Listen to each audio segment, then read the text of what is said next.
Good morning guys. Gawa po tayo ng breakfast po natin. Scrambled egg. Okay. So, ganun guys. I-ano muna natin ito. Tomato. Okay, lagay na po natin ang egg, mga langga.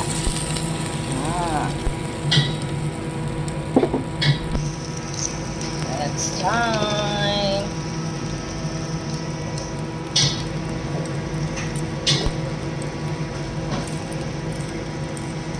Ganon. Sarap ng egg natin, mga langga.